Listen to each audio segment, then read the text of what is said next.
Hello，各位大家好，我哋翻到嚟6.2嘅劇情啦。次次提要應該係我哋準備去第13世界，即係虛無界。咁我哋睇下艾莎有咩同我哋講。Uni，我啱啱接到加隆德煉鐵廠發嚟嘅聯絡，委託佢哋改良嘅護人靈糧已經完成啦。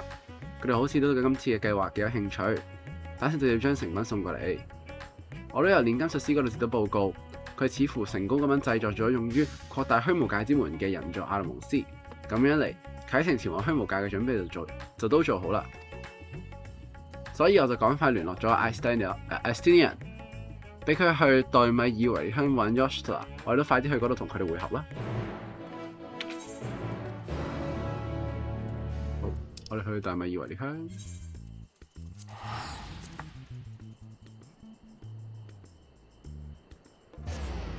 幾順利啊！過咗個版本就乜都準備好啦。笑。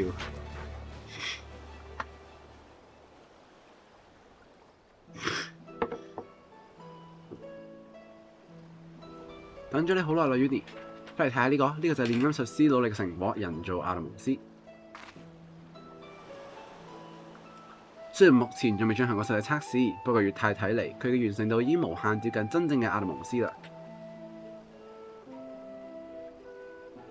喺咁短時間裏面做出咁樣嘅成果，作為拉扎漢嘅一份子，我感到好驕傲啊！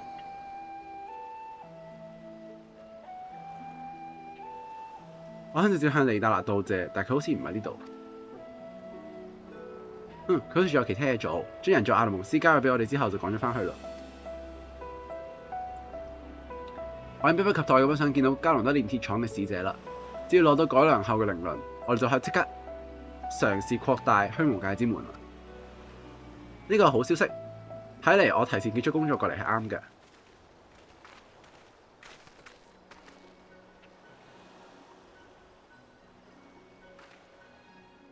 唉，呢個話陰公啱啱落，好高興可以見到你哋啊！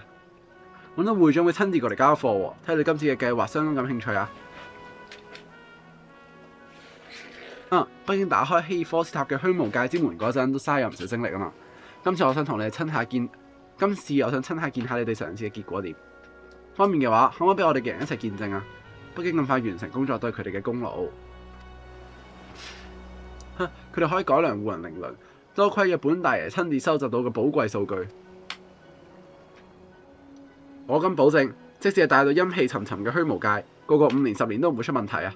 不過，如果打晒嗰邊定居就另作別論啦。嚟到呢個笑已經好假。我哋兩個實際動手參與改良嘅人，亦都可以保證品質絕對唔會出任何問題啊！請收咗佢啊！呢個就係改良之後嘅成品。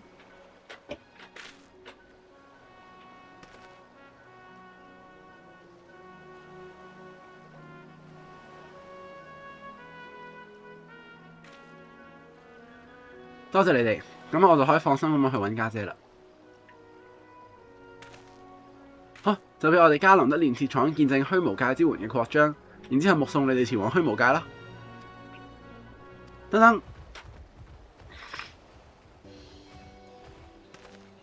尼達拿，有咩事啊？其實我有一樣嘢唔知，不論如何都想交俾你嘅。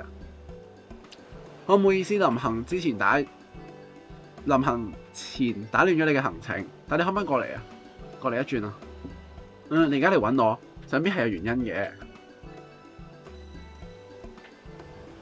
唔好意思咁多位，可唔可以俾你哋喺呢度稍等片刻啊？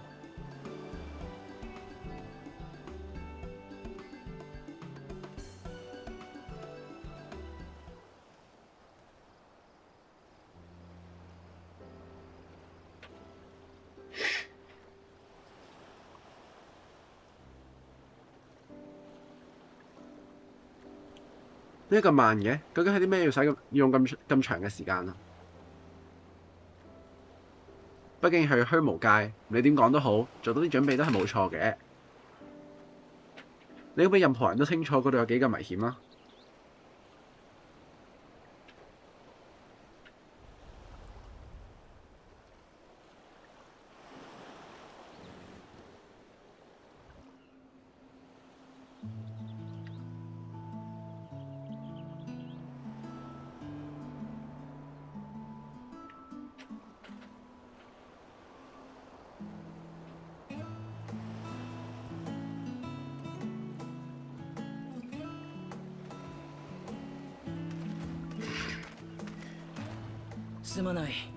唔好意思，令到你哋久等啦。入乜都會嘅新嘅人偶啊！你係弗里多拉？應該換咗隻人偶。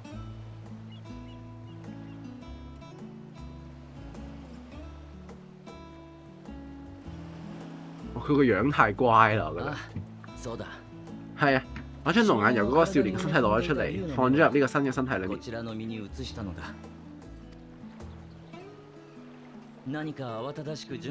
我之前仲奇怪你哋近排咁忙係做咩？冇諗到係為我準備呢一個。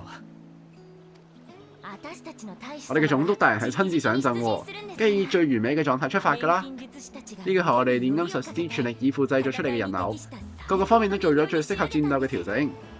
用呢個新嘅身體，可以更加流暢咁樣使用武器同埋魔法。本來我哋想要快啲調整好嘅，不過越做越想再改良少少，即係唔好意思啊，最後都係好遲先交到俾你。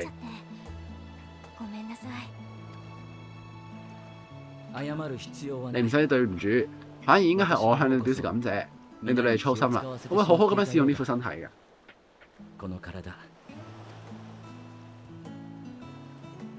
我覺得佢個樣應該要惡啲。呢邊嘅防衞就交俾你哋啦。如果喺嗰邊需要戰鬥，我一定會將大部分意識集中喺呢個身體上面，可能冇辦法兼顧兩邊嘅情況。虛無嘅之門一旦開放，可能會有妖異入侵到呢一邊，必須要時刻都保持警戒。唔使擔心呢一點，我哋已經做好萬全嘅準備。我哋都接受咗龍騎士閣下嘅嚴格訓練，係時候展現最終成果啦。星戰士團絕對唔會放過任何一隻妖異，所以就放心啦，阿爾神。等陣先，你而家又換咗個身體，我哋需唔需要換一個稱呼方式啊？繼續叫我阿爾神就得噶啦，就當係細佬長大成人啦。長大得太快啦吧？冇問題，咁我祝你一路順風啦，阿爾神，路上小心。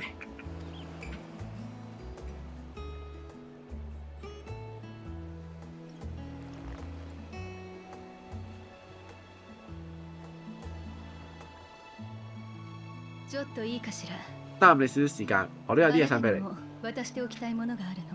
點解要分開咧？點解唔可以佢俾佢嗰陣，你俾我咧？你俾佢嗰陣，由你安結果於嚟轉。你仲記得上次去寶物探險啊嘛？佢當時為咗幫兔兔族調查，就同我哋一齊去咗。兔族聽咗佢嘅報告之後都特別開心，好似已經開始積極探討月球寶物殿嘅改良方案啦。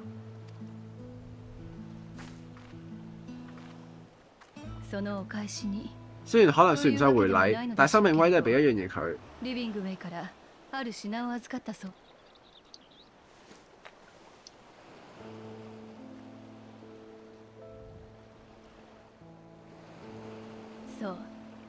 冇錯，呢個就係海德蓮喺星海託付俾你嘅，記錄咗梅蒂恩行動軌跡嘅訊息。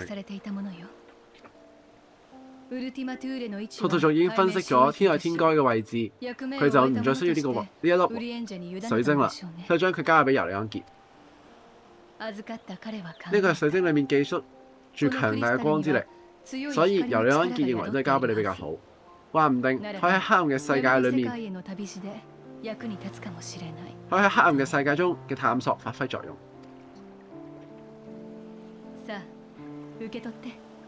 收下佢啦，佢凝聚咗海德蓮嘅思念，理應由你保管。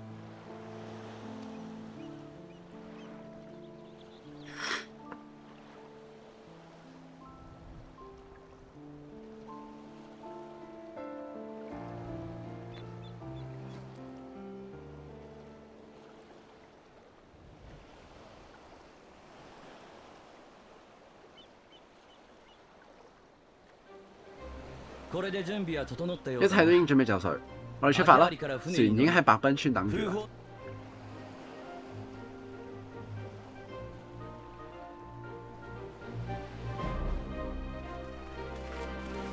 出發！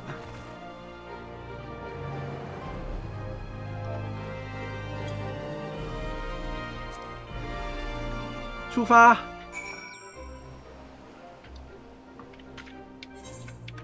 哦，直接飛咗過嚟，多謝。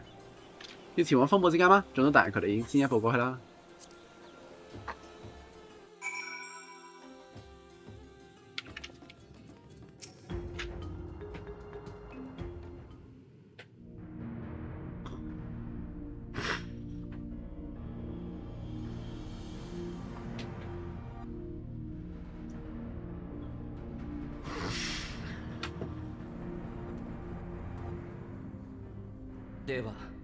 我要解除封印。我其實中意之前嗰個樣多啲。以阿爾扎達以三世之名下令，異界之門就此開啟。有啊，攞拉拉朋友做，我隻角色應該都睇得出會中意之前嗰隻，I guess。佢唔 Q 咯，但係佢唔有型咯，個樣好乖咯。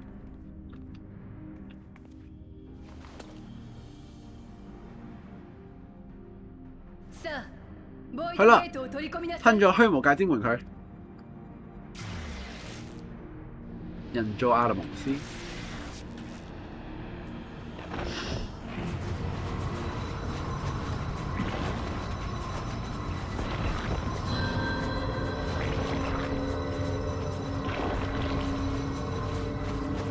呢個動畫好貴啊！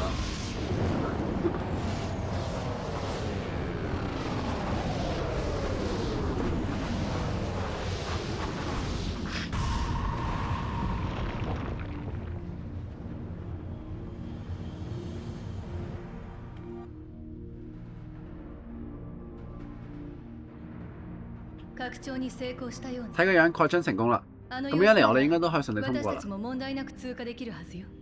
我哋唔要試下新嗰個護人靈輪先咩？萬一唔得咧？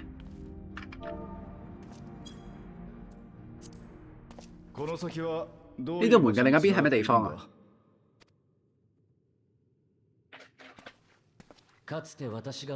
以我之前嗰個經歷，過去之後可以見到一座被妖異佔據嘅城堡。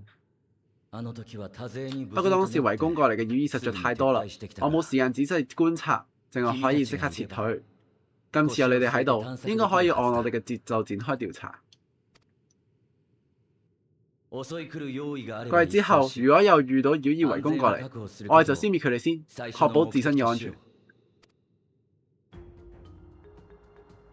會唔會呢度就係個 dungeon 啊？你哋冒險經驗豐富，我哋喺虛無界探索同埋戰鬥，就交俾你哋指揮啦。我可以配合你嘅戰鬥方式，填補一啲職能上面嘅空缺，真係。我都係根據你哋嘅情況幫你療傷，雖然有一段時間淨係專注攻擊魔法，但係用治療魔法都冇任何問題。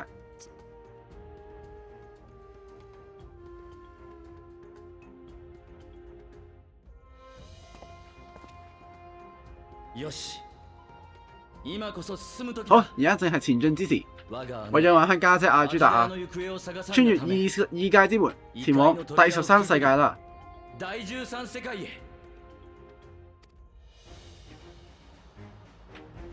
我想講有個 friend 同我一齊玩咯，跟住佢不斷地同我講話第13世界去唔到，因為佢係一片虛無。而家同佢講，遲啲就會，你會發覺有呢個 flag，因為佢未玩到呢度。好，我哋有新嘅 dungeon 叫咩話？我冇睇到添。dungeon 係異界孤城特羅亞宮廷。好，咁我哋就去排，我應該會用賢者排啦。我哋排到翻嚟就繼續。好，拜拜。Hello， 我哋翻嚟啦，我哋排到啦。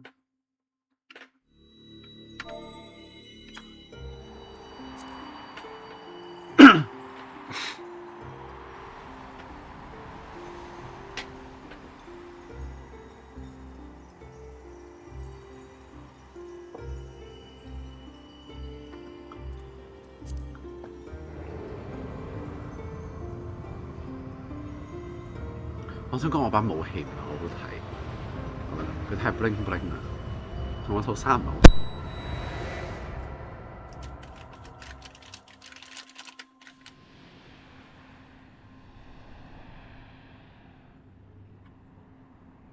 佢個環好光啊！二界孤城特羅亞宮廷係咪停啊？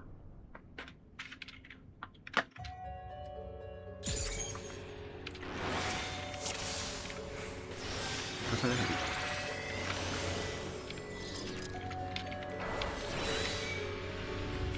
可以關心。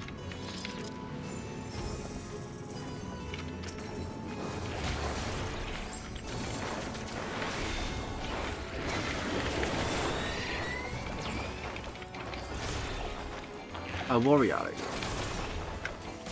咁唔使驚啦，係咪咁話㗎？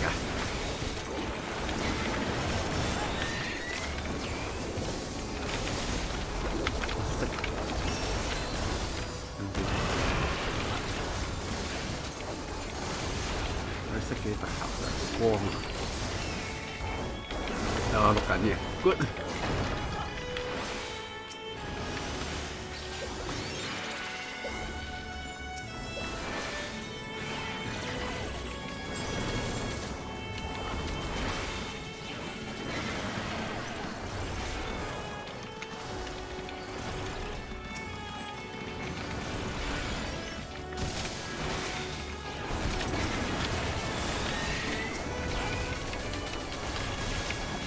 呢就係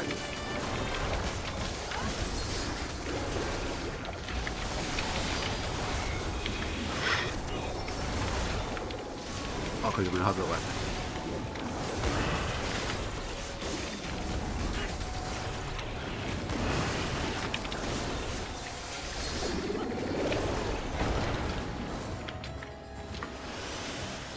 貝亞特麗齊，睇你有老蕭混入咗我嘅城內。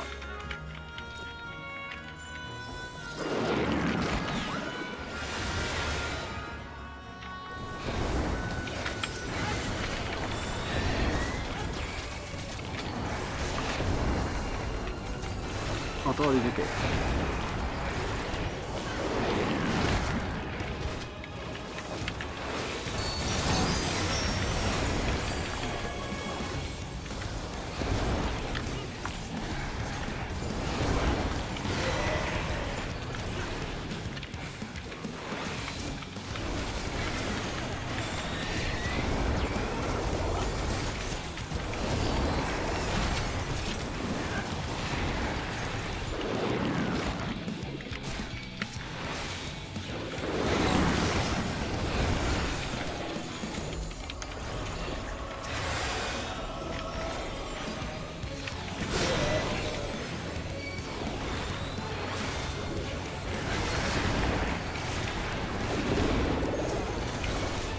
佢呢啲全部都係小怪嚟㗎，直覺。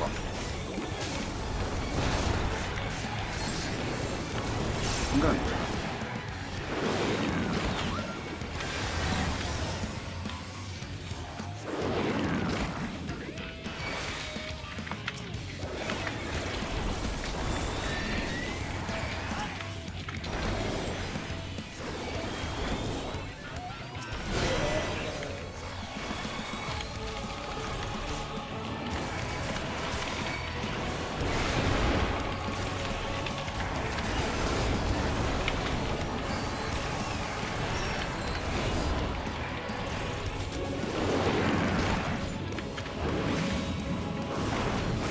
哦，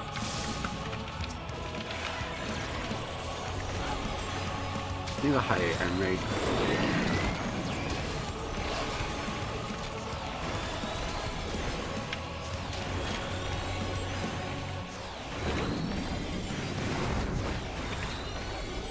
佢係會再爆多啲嘅。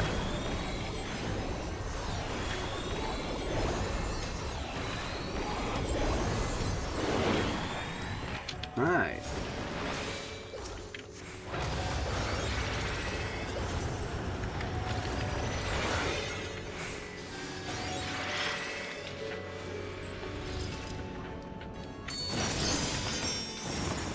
What the？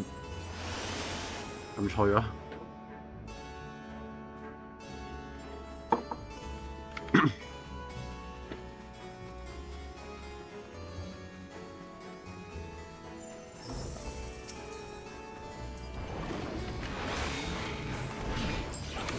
接着跑。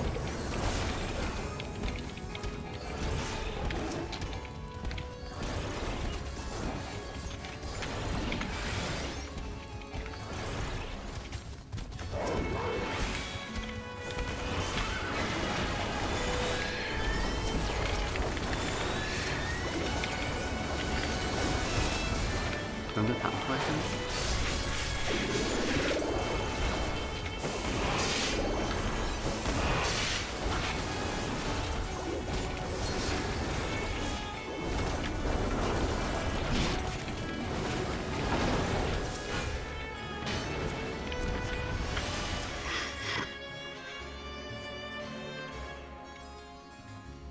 我啲鍵冇開過定？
哦，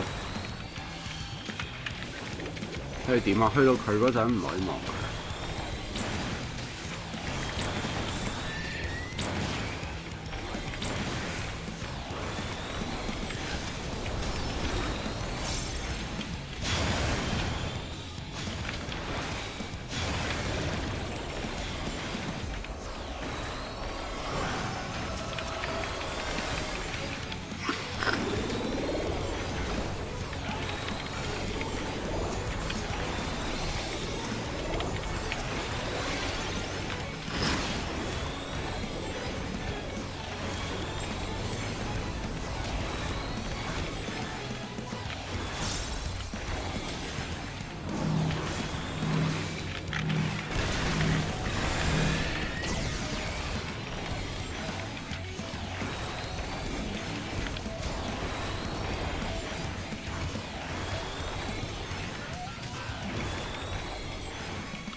係唔可以望個終點，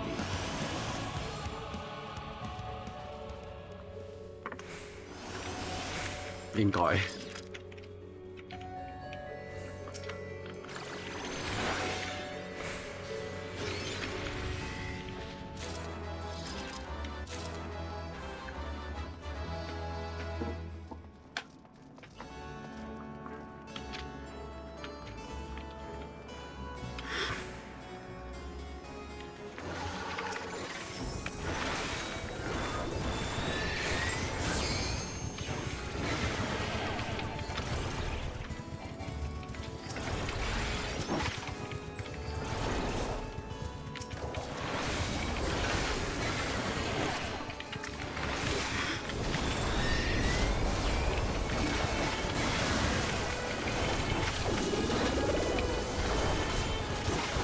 兩隻 boss 咁樣。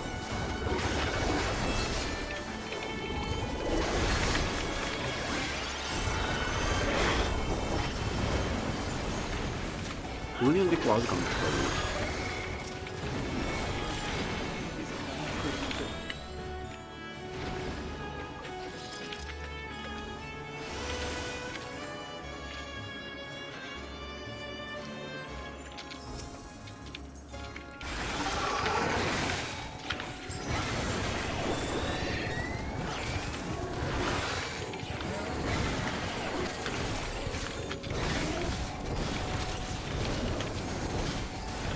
哇！好多怪。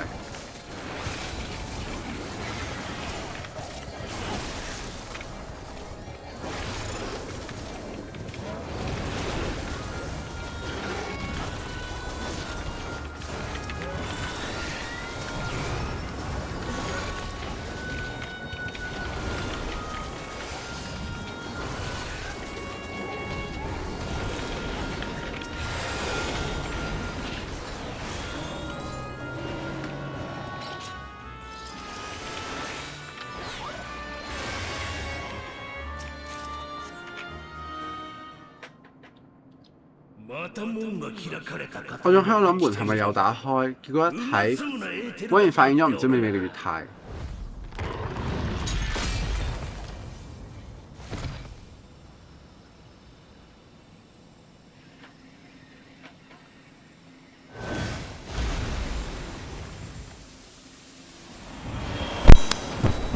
哦，sorry，為咗叫個咪添。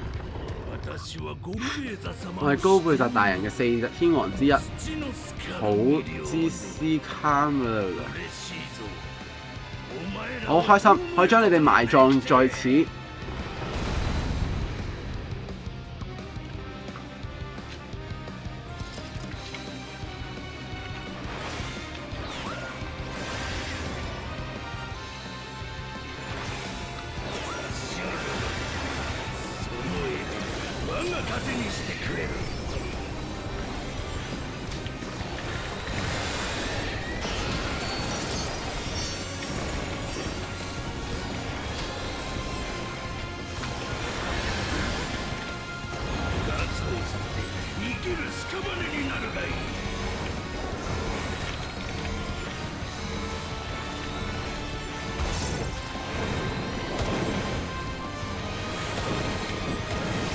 哦。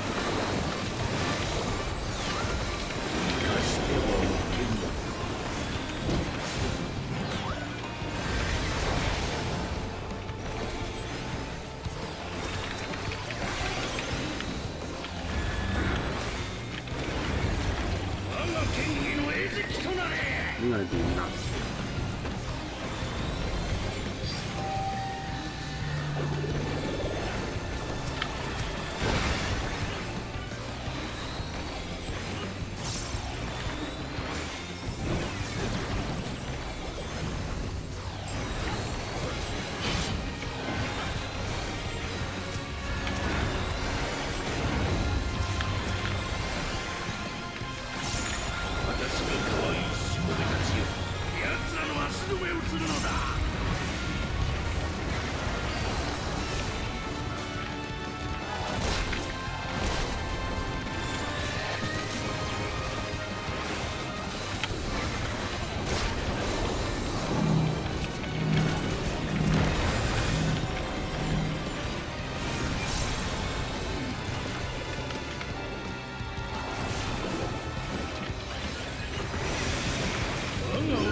佢連我個盾都冇打爆頂。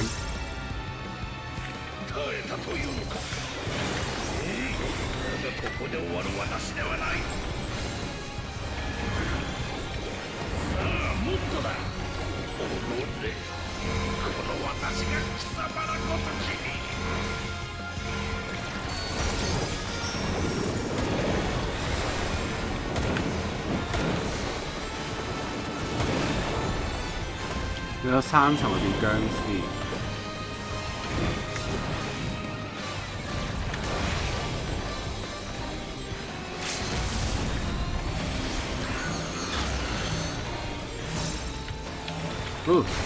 我冇撳到嘅。3 3Q。哇！我嘅身體喺度崩壞，我覺得呢個燈柱好似過到簡單㗎啦。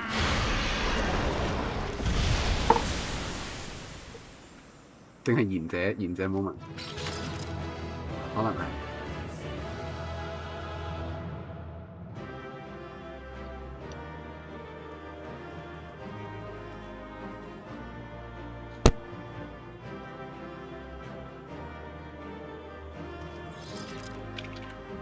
好，我要安下陣先，落裝。好嘢，好嘢！我退。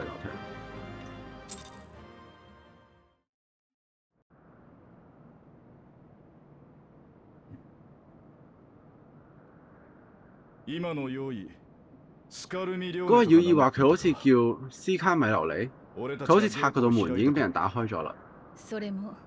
而且佢話係又打開喎，唔通呢一邊都一直監察嗰個裂痕？好有可能。另外同為妖異，佢竟然咁乾脆咁樣將呢一座城堡嘅主人吞噬咗。話唔定就好似人類會創建唔同嘅國家一樣，妖異都分成咗唔同嘅集團互相爭鬥。攞一集團呢個亦都有啲怪，仲剩低唔少低級妖異，佢哋會有啲咩打算呢？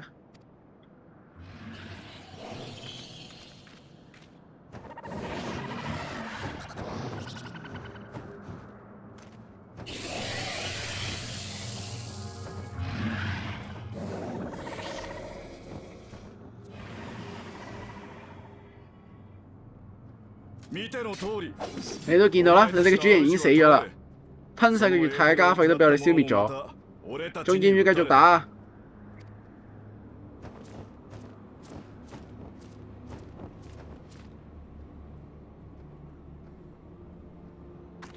高艾斯蒂安，一槍對冧晒佢哋。佢哋好似聽唔明我哋講嘅嘢，可能妖異嘅智力都存在住個體差異。咁咪即係同野獸一樣。不過都好，野獸會向強者屈服，我哋只需要繼續展示實力，展示力量就得啦。喺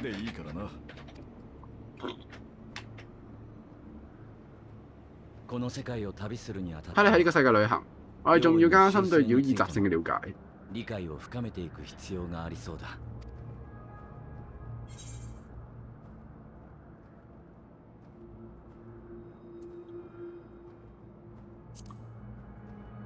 一出嚟就將佢打落翻流水，大膽咁樣前進啦！係啊，咁我就相信冇顯精嘅直覺啦。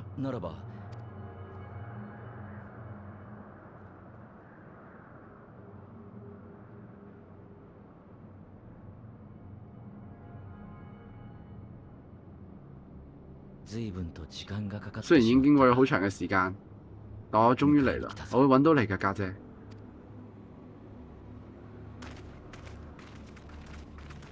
佢似佢個樣勁似嗰啲勁傷感嗰啲少年咯，下半身勁似嗰啲哇！我要去打交咁啊！Fairy memory，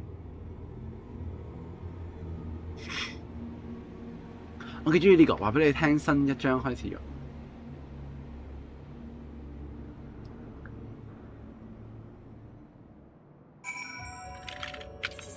我哋嚟到，新地方。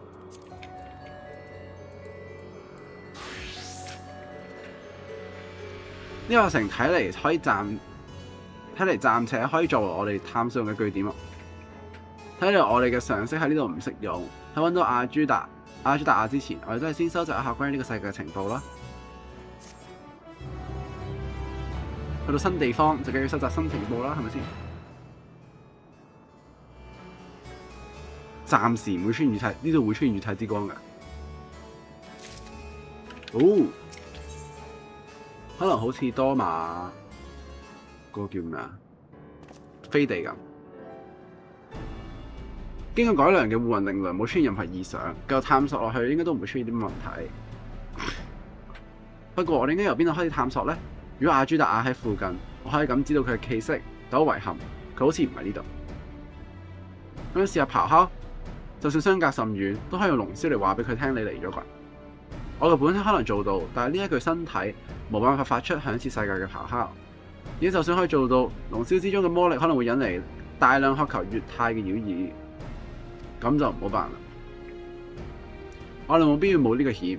呢個城本身就建喺孤立嘅浮島之上，我哋而家想要拓展探索範圍都係一個難題。我哋都係由城裏面嘅妖異嗰度收集情報啦。如果了解到佢哋嘅生活方式，可能可以獲得啲線索。咁就俾我哋試下可唔可以同妖異溝通啦。答案應該係唔可以。跟住揾到一隻可以啊嘛。你都冇放鬆警惕，唔好俾妖異有機可乘。打聽完情報之後就過嚟會合啦。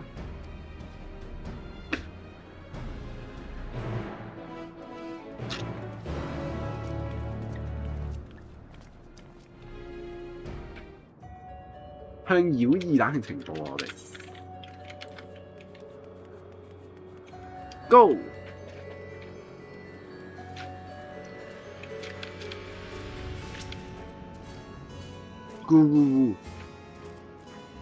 咕嘎咕咕嘎嘎，笑死！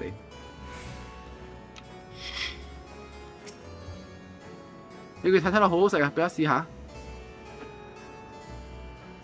我唔得啊！你啱啱睇落好勁，萬一反抗起嚟，我反而要俾人食咗。我會忍耐㗎。其他間房可唔可以食啊？睇嚟佢一心想吞噬液態，恐怕好難獲得有意義嘅情報。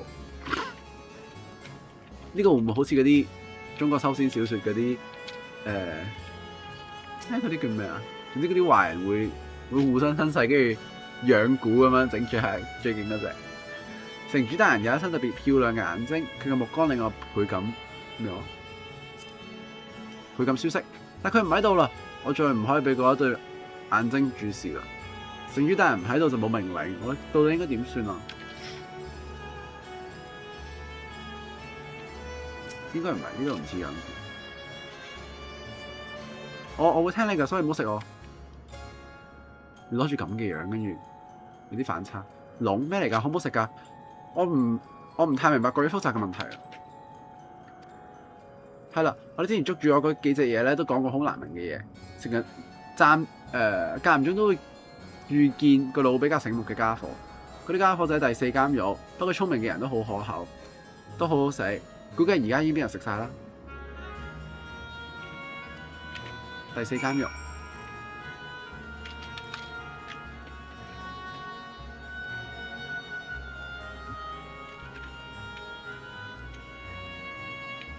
呢個地圖幾得意啊！又係另一個style。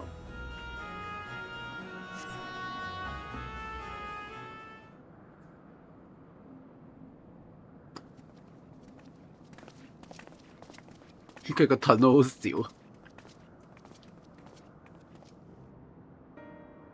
我呢邊冇任何收穫，雖然佢哋睇落無異於我哋嘅爭鬥，但始終無法有效溝通。我呢邊嘅情況都差唔多。可能係位階越低嘅妖異智力越低啦。睇嚟我唔應該咁早就懟冧嗰個叫做斯卡米琉璃嘅大妖異。你獲得咗啲咩情報嗎？第四監獄。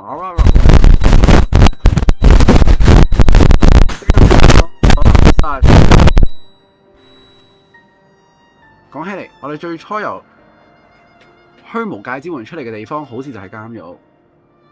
我哋翻去嗰一片區域探索一下。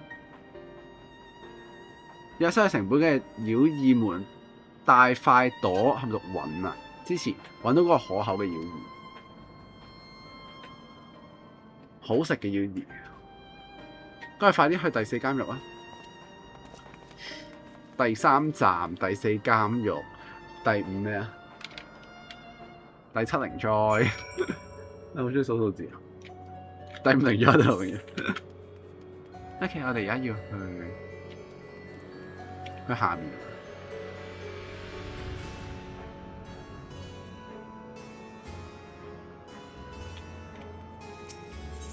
好，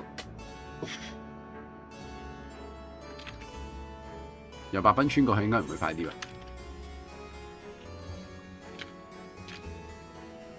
啊，呢個幾好，俾我跑多次個 dungeon 嘅地圖。幾中意，我幾中意。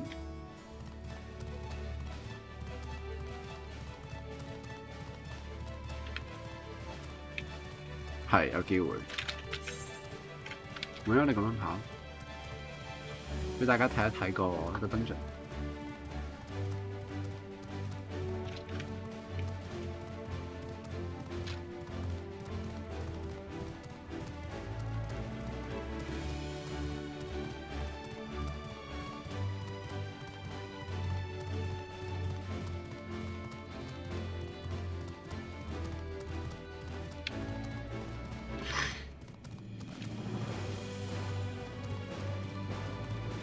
咁搞笑咯！佢哋而家唔打我。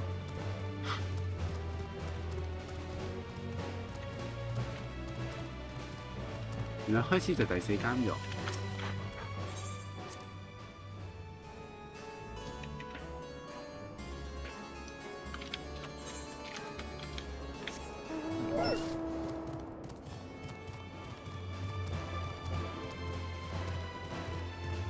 清掃工。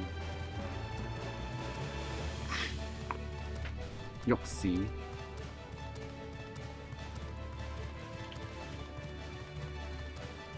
屎係咪浴屎啊？你唔知。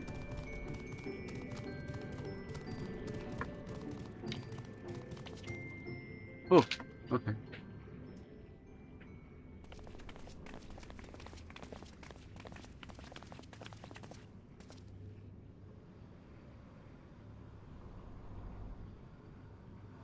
啊！呢個就係芝諾斯吧？我會願意相信呢個係芝諾斯㗎。佢係話新嚟嘅家伙。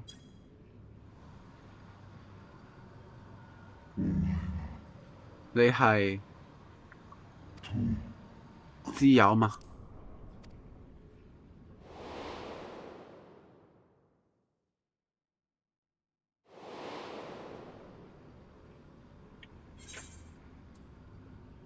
嚇！我係佢使嘅妖異。哦，我冇留意添。打過一戰之後，嗰陣，你竟然會同芝諾斯一齊消失？芝諾斯，我聽講話係你親手解決咗佢。喺眼中，呢個妖異被無盡嘅黑暗所纏繞，散發住永遠無法得到滿足嘅飢餓感。喺加雷曼遇到芝諾斯嗰陣，佢都係俾呢種感覺。如果妖異淨係被暫時召喚同埋操控嘅話，喺佢死之後，佢哋同原初世界嘅聯繫就會切斷，所以先會翻去虛無界吧。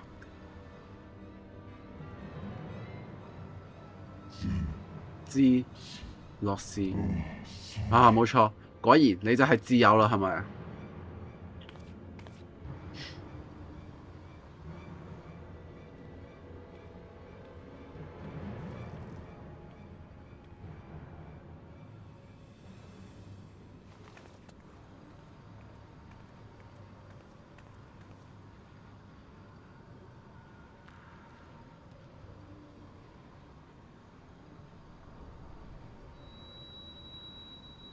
哦，哈德林嘅水晶。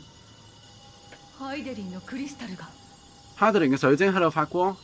哈德林のクリスタル ，sorry， 淨化緊佢係嘛？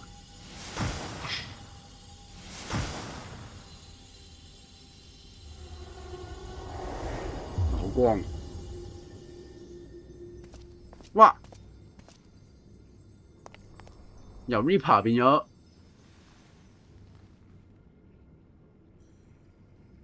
咗隻 Bard。哦，唔係，都係 Reaper 嚟。我以為係弓嚟。呢個係啱啱嘅光係，所以我先會變翻嚟。變翻嚟係咩意思啊？聽佢哋嘅意思，你似乎同芝諾斯有關。你究竟係咩人啊？係咪矮咗？我曾經俾嗰個叫芝諾斯嘅人所操控，直到佢輸咗俾你。芝諾斯所使用嘅係奪魂者嘅技巧，佢哋可以操控妖異。佢係加雷馬族自古流傳落嚟嘅暗殺術，佢為咗同你戰鬥，特登去掌握咗嗰種新嘅力量。我冇打 Reaper Quest 呢個應該 Reaper Quest 去講。據說奪魂者會以水晶為媒介連接到虛無界，找到合適嘅妖異化身並結下契約，之後就可以使用嗰啲妖異嘅力量。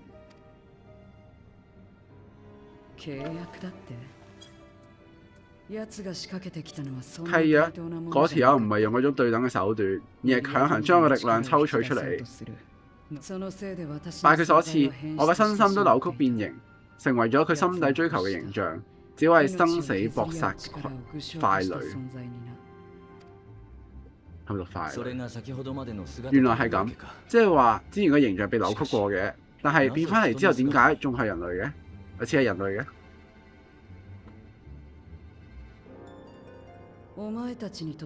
對你哋嚟講，外表就咁重要咩？我無法理解。內在比外表重要，我都贊同呢一點。你外表睇嚟有幾咁接近人類，既然你喺呢度嘅居民就係妖異，即係話有可能對我哋造成威脅。我直接問啦，你究竟是敵是友啊？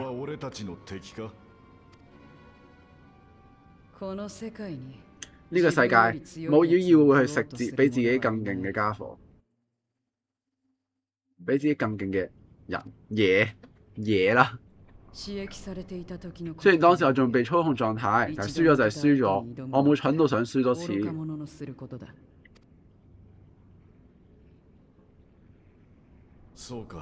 係啊，咁就好。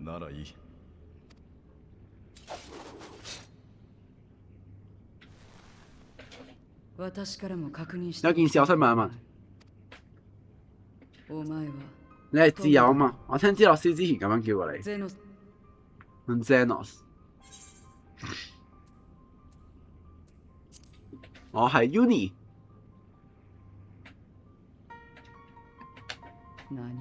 咩話？你唔係自由啊？咁自由究竟係啲乜嘢啊？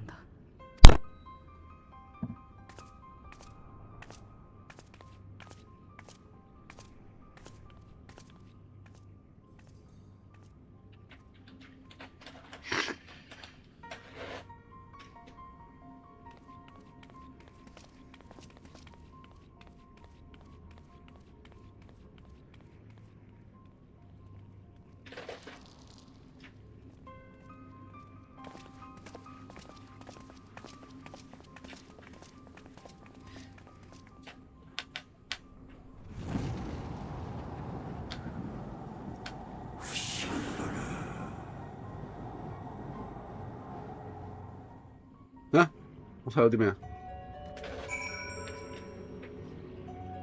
因為唔留神出現，可以出現到啲好重要嘅嘢，但好似乜都冇見到。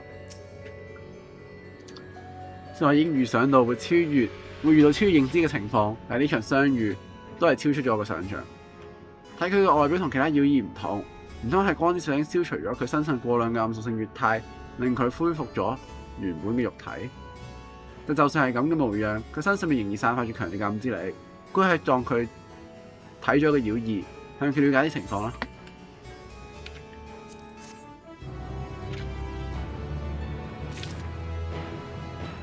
Zenos， 失傳嘅力量。我估你哋唔係偶然嚟到呢度嘅，你哋有咩目的啊？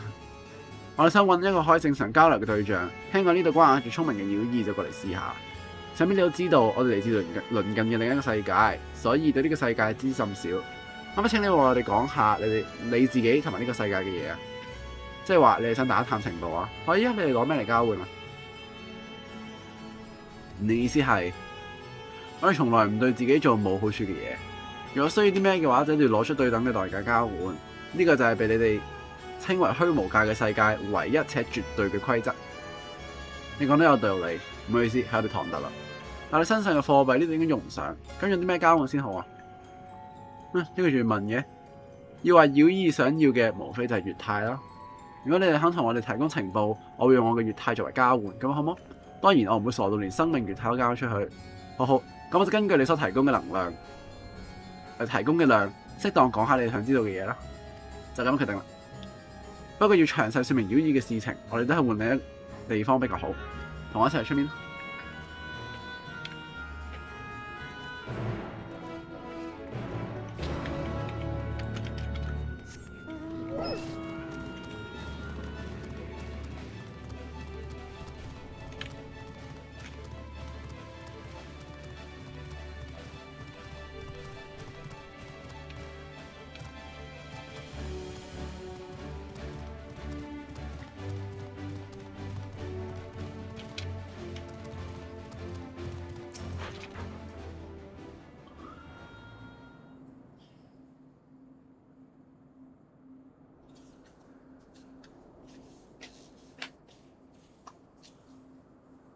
睇喺呢一片被無盡黑暗所籠罩嘅天空，呢度係我嘅故鄉，亦都係你哋所講嘅虛無界。呢度曾經亦都有個明亮嘅光，耀眼嘅天空、綠色嘅大地、蔚藍嘅海洋都曾經存在過。冇錯，呢度曾經都係一個孕育咗多彩生命嘅世界。直到益晶戰爭打響。益晶戰爭嗰場戰爭打亂咗月態嘅平衡，令到成個世界陷入咗黑暗。一切生物都變咗奇怪形狀嘅怪物，就係你哋口中嘅妖異。而家妖異先係呢個世界嘅自然生態。喺第一世界，光之泛濫導致大量食住靈出現。呢度嘅妖異雖然同食住靈嘅屬性相反，但形成過程同本質都有好多共通點。太陽永遠都唔會再升起，白晝亦都歸於黑夜。最後，就連大海同陸地嘅邊界都融為咗黑暗，變得模糊不清。雖然有好多化作妖異嘅人都失去咗理智，但大致都可以靠住烙印喺心中嘅記憶殘影，建立自己嘅領地生活落去。嗰個城都係一樣，嗰個妖異之前就應該係住喺嗰度嘅城主啦。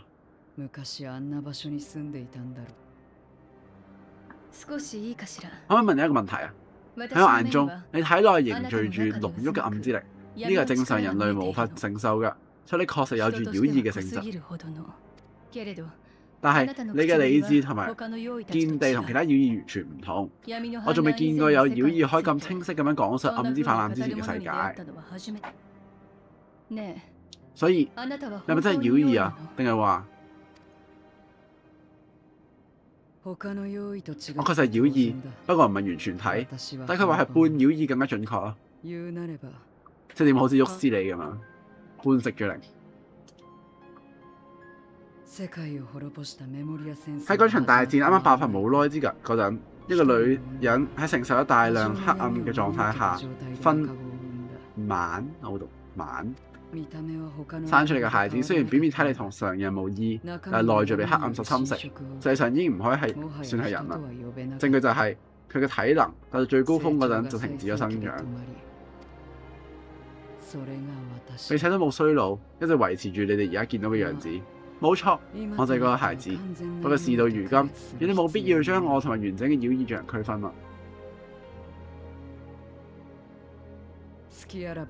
為咗生存，我哋都會吞噬弱者同埋屈服於強者，冇任何目的，淨係單純咁樣存在喺呢度㗎咋。唔好意思，我問咗一個冒昧嘅問題，你我真係啊，仲要問你個名添，叫伊就得啦。我亦都淨係會叫你哋人類㗎咋。但咁樣就冇辦法將你哋區分開啦，多少有啲唔方便。如果可以嘅話，我都想叫你個名，梗係隨便叫咯，我冇所謂。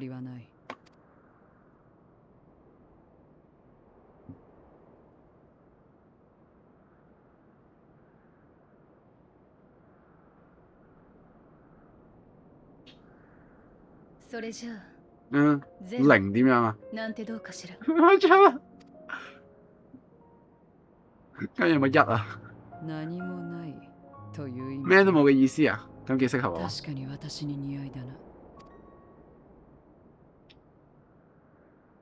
始於虛無㗎嘛，係零代表咗開始，對我哋嚟講，無論係同你沿同陌路定係攜手並進，都係之後先要決定嘅嘢。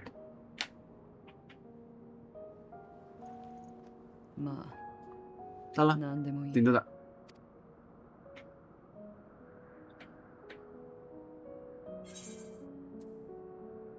合作愉快啊，嚟。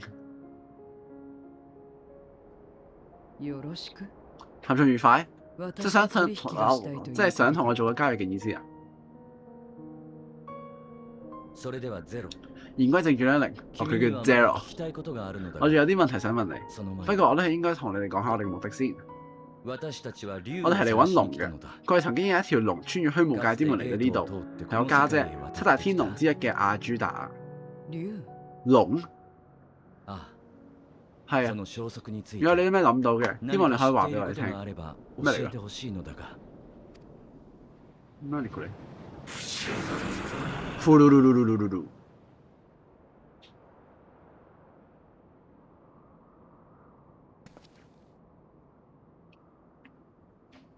你啱啱講咗啲咩啊？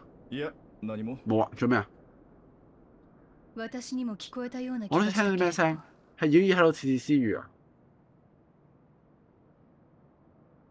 ！Oh no！ 俾啲恐怖嘅嘢及上咗，及住咗。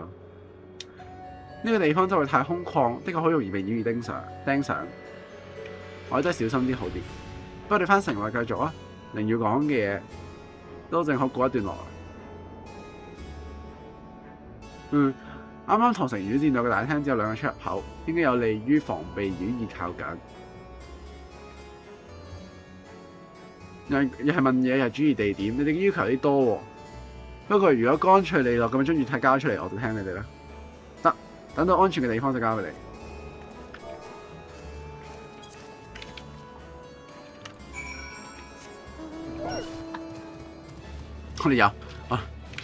我哋又轉地方，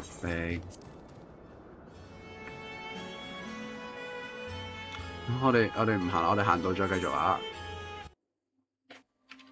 我哋嗰度嚟啦，有交打，我哋用咩打好？先我哋用機攻打。好，好多劇情。我少少想用 Picto 打啦。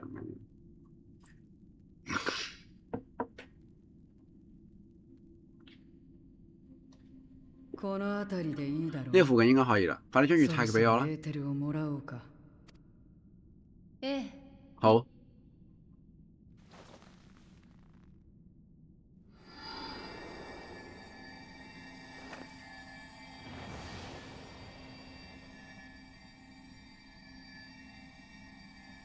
會出事啊！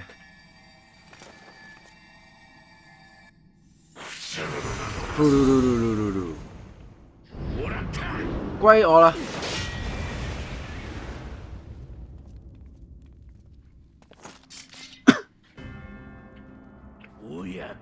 唉，真係可惜，冇食到。斯卡米琉璃唔啱啱嗰隻咩？係你？啱啱唔係懟冧咗嘅咩？你居然仲在生？一班蠢貨！呢個世界唔存在死亡，尤其是係我，隨時隨地都可以復活。唔存在死亡？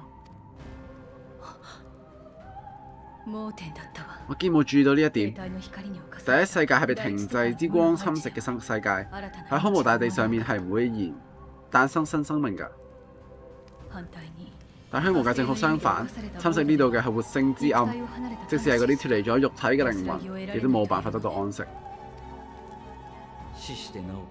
即係話，只要唔俾其他妖異吞噬月太，就算死咗都無法回歸星海，而會不斷地復活。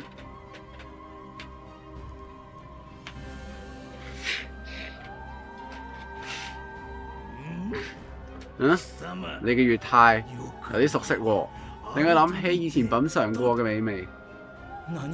咩話？嗰個味道真係令我難以抗拒。你嘅月太肯定都好好味咧。飄喺附近嘅家伙們，我賜予你哋力量，趕快復活！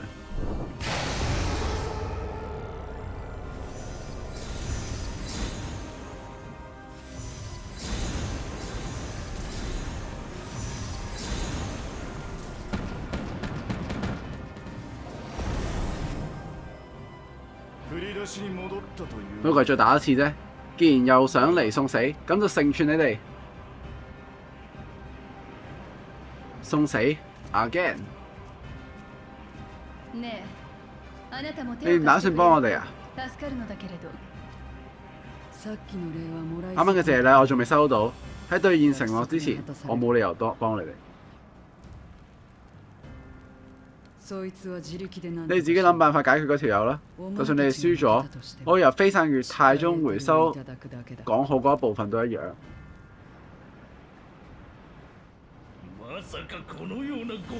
居然奉上咁頂尖嘅食物，係咁頂級嘅食物，我原本以為會係咩麻煩嘅任務，冇諗到執咗大片，即係點樣譯㗎？唔記得，淨係得便宜。要你掙扎啦，我會令到你嘅月太更有活力，我會一滴唔漏咁樣通通食咗佢。一滴不剩。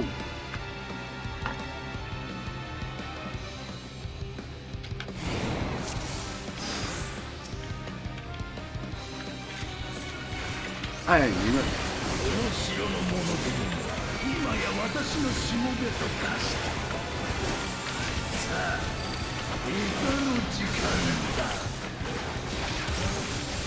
城内の用意が集まってきています。戦闘が長引くとますます。我識咗個。どれだけ集まろうが持ち出すだけだ。識咗個嘢先。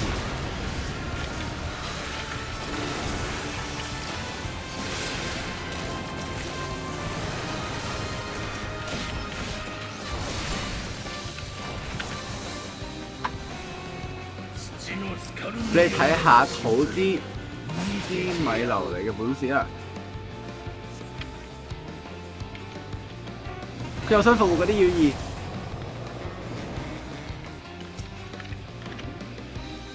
要點啊？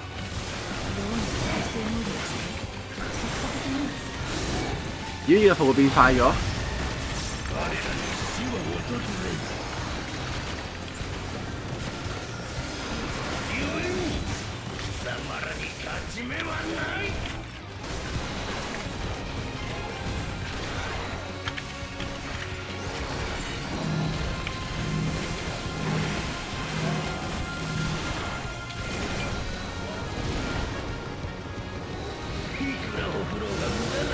無論打低幾多次都係白費力氣。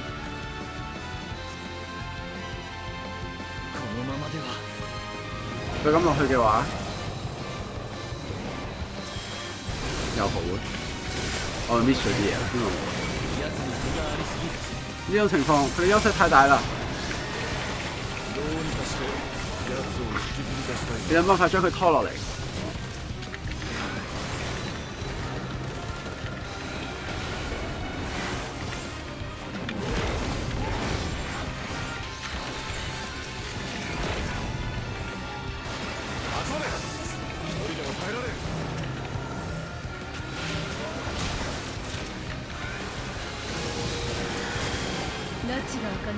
沒完沒了啦！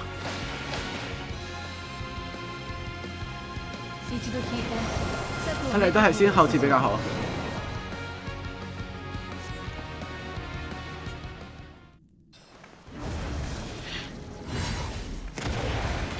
Fire 3。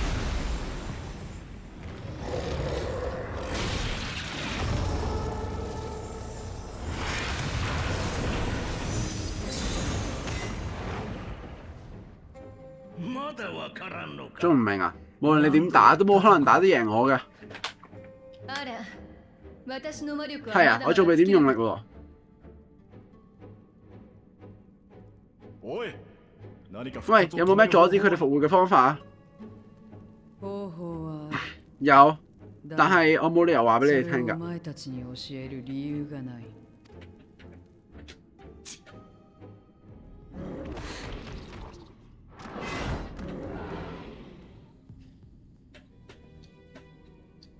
掉啲月太過去啦！我突然間諗到，我哋確實俾過你一樣嘢嘅嚟。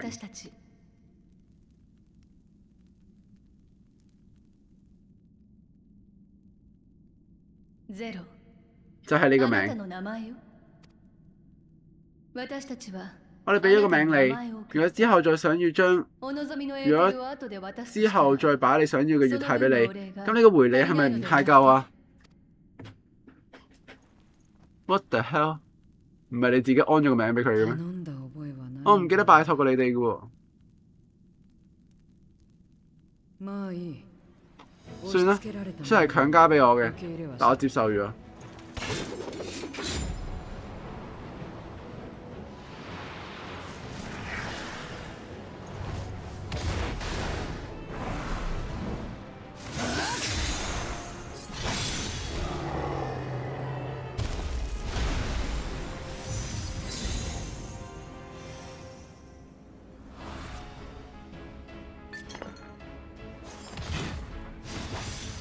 これは呢個係妖異の魂妖異嘅靈魂變成咗結晶。哦，便利な你呢招唔錯喎。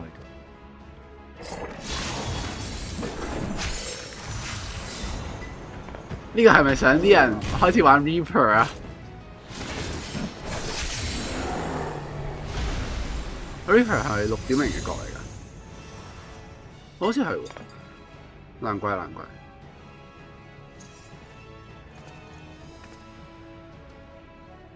これなら文句ないだろ呢下你哋冇意見啦？ええ上出来だわ。非常漂亮。みんな各位，もう一度だ今次有零嘅幫忙，我一定可以徹底打敗斯卡米流尼。なんだと點會啊？你啱啱做咗啲乜嘢啊？う。そういえ話說ば、お前にも借りがあったな。同你都有筆帳要算。さっきの一啱啱嗰一擊，我會還翻俾你嘅。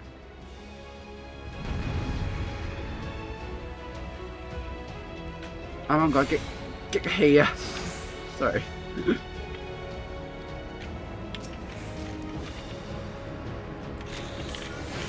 一方的に押し付けられたのじゃ借りは借りだ。この戦いに加勢することでチャラにしてもらう。私人戰鬥之後，我哋就兩清啦。妖異を結晶化するの。既然將妖異啲變係有結晶，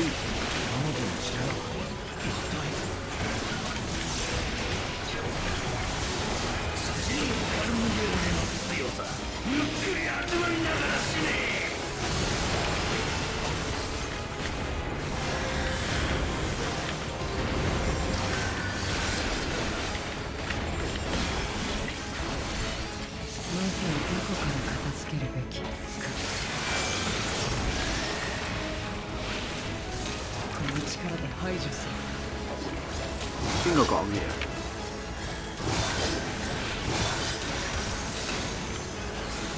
零講嘢。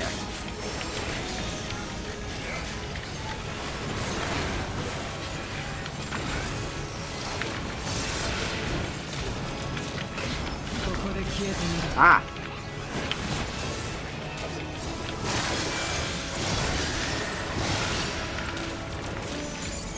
哦，佢喺度斬緊啲。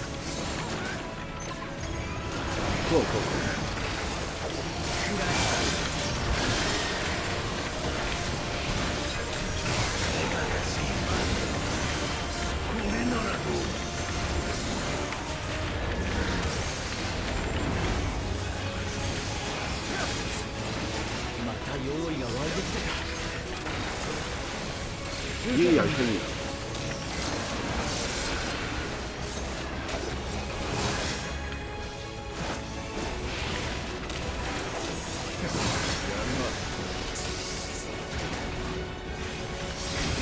啊！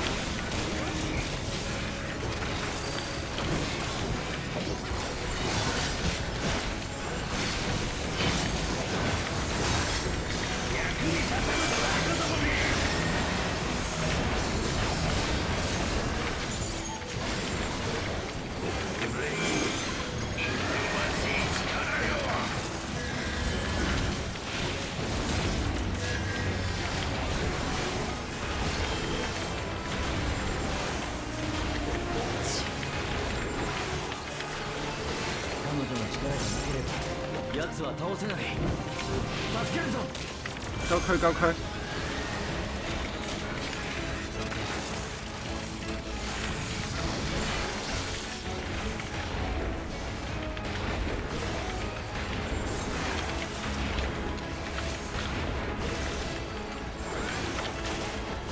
光ができた。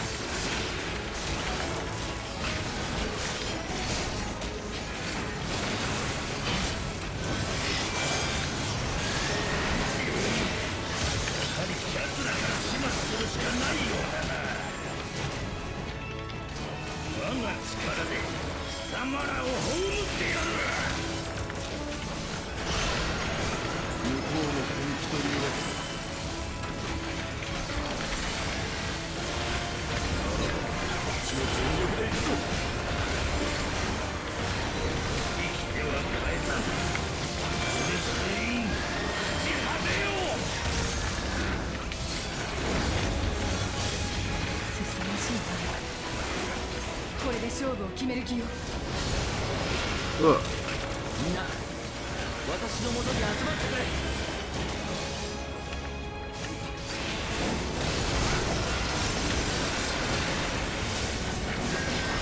押し切るぞ。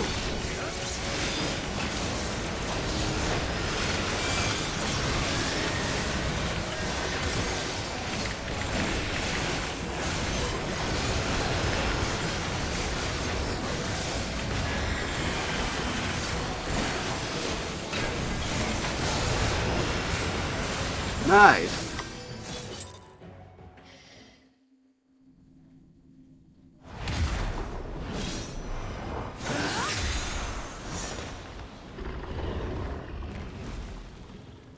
超帥的好嗎？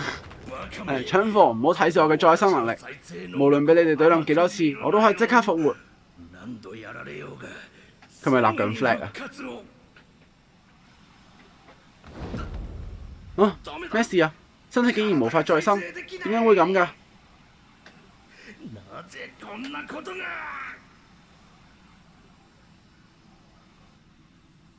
エーテルを結晶に封じ。張裕太封印喺結晶裏面，これはもしや。唔通呢個係益晶石？點解你會有呢種力量㗎？どうして貴様にあの力が。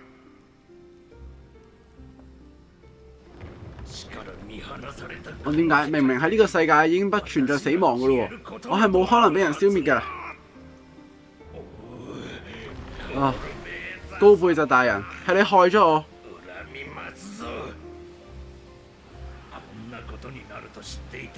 早知係咁，我就唔應該信嗰啲花言巧語。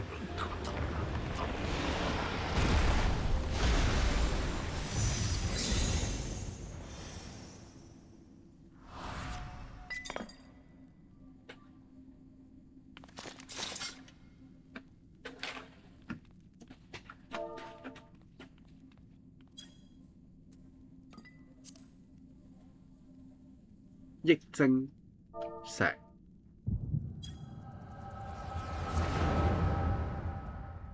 超越之力好使好用啊！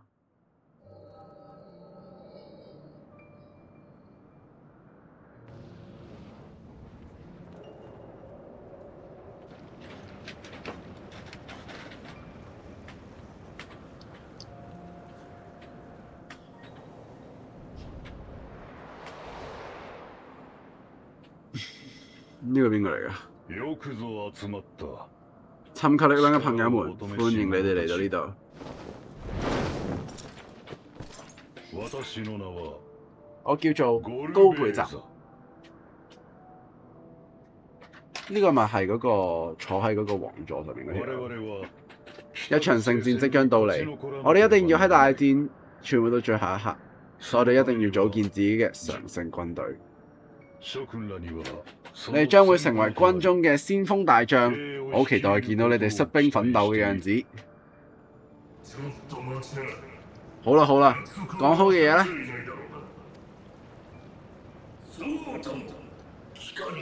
只要加入你麾下，就會俾最好嘅裕太我哋。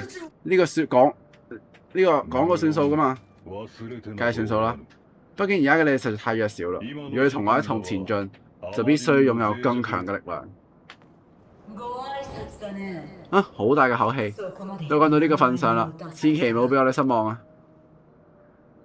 よかろ呢個高背脊就係6.3嘅 rate 啊，好就俾你睇下啦，應該。好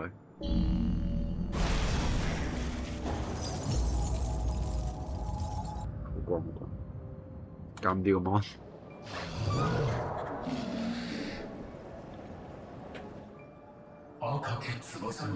鮮紅嘅翅膀，威猛嘅尖角，仲有啊！呢個係何等充滿活力嘅月太啊！呢個就係阿家姐，莫非係嗰個世界嘅？う。さよう。正係如此，唔使客氣。儘管吞噬佢嘅月太啦，你哋需要變得更強，成為我嘅四天王。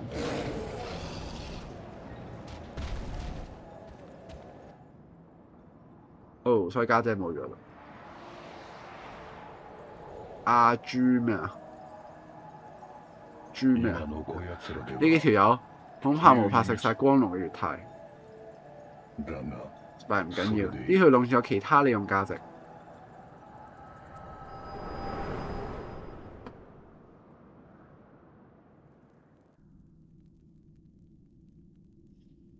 可以讀到佢嘅嘢。大丈夫か？喂，你冇事啊嘛？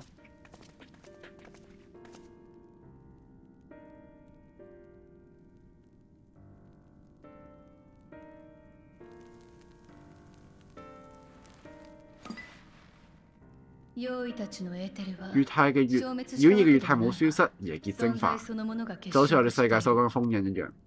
スカルミリオーネなる用意は斯卡米流尼將呢個叫做益晶石ゼロ。零，君が口呢個同你之前講嘅益晶戰爭有關係啦。あ嗯，世界呢個就係嗰場大戰之用嘅技術。私が知る限り據我所知，仲冇邊個可以變成，元に戻ったこと還會有誰？冇邊個可以喺變成益晶石之後恢復原狀。そうか。原來係咁，好彩啱啱你願意出手相助，好多謝。余計な借りを返して我哋唔想虧欠啲咩啫，順便降低自己吞噬月太嗰陣嘅風險。好啦，快啲將月太俾我啦。好好好，不過你仲要繼續探索，唔好俾太多你喎。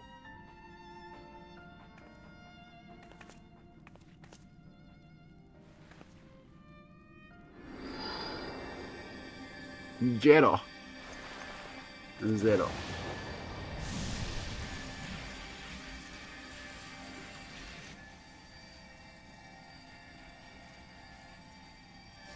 どんな働きも月太價值決定一切啊！呢個世界規則就都幾簡單嘅啫。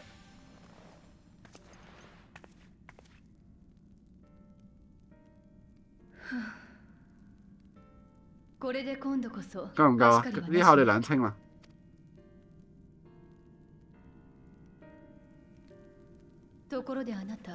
話說，睇你啱啱個樣，你係咪又見到啲乜嘢啊？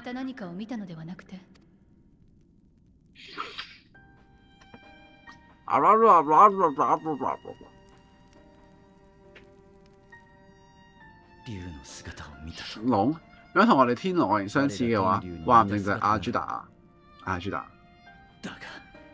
冇諗到竟然被妖異捉住咗。高背脊，嗰條友就係佢哋嘅頭目啊！我哋要考慮嘅太多啦，冷靜落嚟，好好整理一下先啦。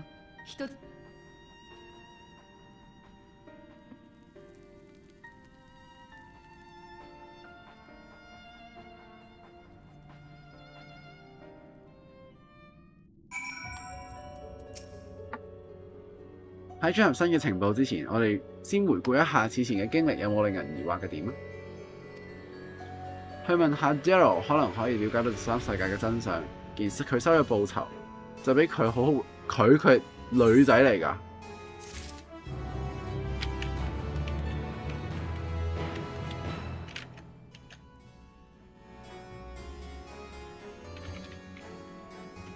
女士嚟㗎喎。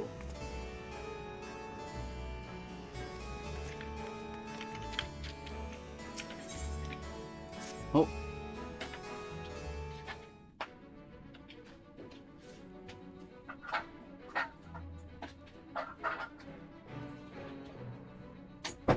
哎呀，嘿。如果令人疑惑嘅點，伙伴，我記得你以前都嚟過第13世界同妖異戰鬥過噶嘛？咁你係咪一早就知佢哋識復活㗎？咁提前講一聲，我哋仲可以制定一啲對策。可能我淨係顧住講到冇注意到佢哋會復活，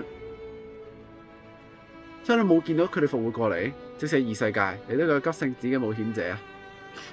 如果俾你打低咗個復活喺嚟啊，俾你打低咗個妖異喺離開咗之後復活，咁就同而家嘅情況一樣啦。佢當時冇復活到，應該係啲咩特殊嘅理由？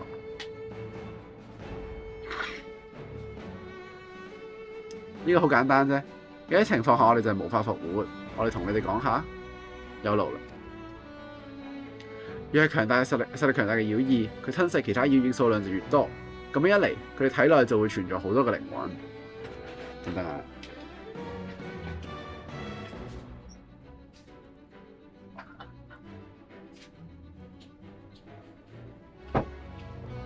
存在好多個靈魂。當呢一種妖異失去肉體嗰陣，你估會點？呢啲靈魂就會四散開嚟，分裂成好多嘅妖異。當然亦都可能喺復活之前，肉體就俾其他聚集過嚟嘅妖異分食乾淨。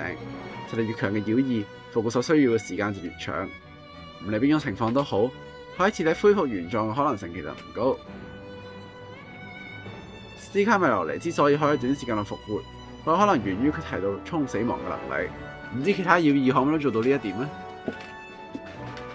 我諗唔使過於擔心，呢個應該係淨係屬於斯卡米羅尼嘅特殊能力。睇佢個樣，佢對肉體有住相當強烈嘅執念。我哋已經了解喺呢個冇死亡嘅世界嘅復活機制啦。咁我哋嚟問下下一個問題啦。關於你啱啱使用嘅能力，佢話封印咗妖異嘅結晶，益晶石，到底係啲咩嚟㗎？如你所見，妖喺被打倒之後化作液態構成嘅靈魂，我就將其結晶化啫。呢個係我啱啱提到益晶戰爭裏面用到嘅技術。當時呢一門技術使用者不在少數，不過而家恐怕淨係得翻我一個啦。嗰度戰爭，我以前由某位少年嗰度聽講，第13世界嘅英雄曾經使用一個名為聖石嘅嘢嚟封印萬神。莫非你所講嘅益晶石係同一樣嘢？哦，嗰個少年係3.0 3.X 嗰個聖石，我印象中冇聽講過呢個詞。不過唔同地區對佢嘅稱呼都係千差萬別。我諗應該指同一樣嘢。咁呢一門技術嘅條件係咩啊？用呢一門技術嘅條件係咩啊？點解而家淨係得你可以用呢一種力量嘅？呢個我從來冇考慮過。總之，變成妖異嘅人一定冇辦法使用。至於我，可能因為我淨係一個半妖異啦。係咁啊，我明白啦。阿蛇乜啊？我記得有個蛇嘢。唔好意思，打擾一下，我都有嘢想問。啱啱 Uni 見到嗰個高貝澤，你可唔可以講下佢嘅嘢啊？雖然目前都冇辦法判斷佢被佢捉住嘅龍族係咪就係我家姐艾朱達啊？不過你知道啲咩嘅話，還請務必話俾我聽。高貝澤呢個名我喺邊度聽講過，但係好唔巧，我對呢個傳聞不感興趣，所以冇留低印象。見佢手下眾多，係一個手下眾多嘅大人物，話唔定呢個城裏面有了解佢嘅居民。有道理，咁你就去揾佢哋問下啦。我覺得呢件事由 Uni 去做最好，你有超越之力，應該更加容易同語言溝通。更重要嘅係，比起而家嘅弗里多拉，你可以冷靜咁樣收集分析情報。我竟然無法反駁，真係慚愧。嗰陣麻煩你去到啱啱嘅庭園，再向嗰啲語意打聽一下關於高貝澤嘅情報啦。多謝，我哋就喺呢度開個會確認一下各種細節啦。又開會，乜鬼都要開會。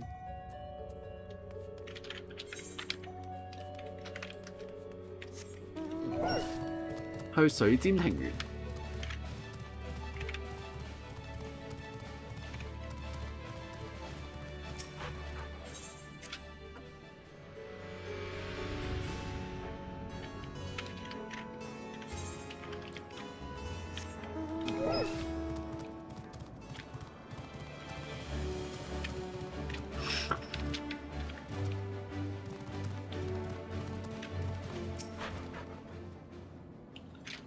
嗰個聰明嘅家伙會俾人食咗，下次再見到我都想食翻啖。高貝澤就算個腦唔靈光我都聽過，見過高貝澤嘅屈指可數，都係四天王喺度幫佢四處征戰，佢會毫不猶豫咁樣食咗派唔出用場嘅手下。嗰啲弱小嘅家伙，無法戰鬥嘅家伙，如果唔想俾人食咗，仲有逃跑。不過可唔可以成功，就要睇運氣啦。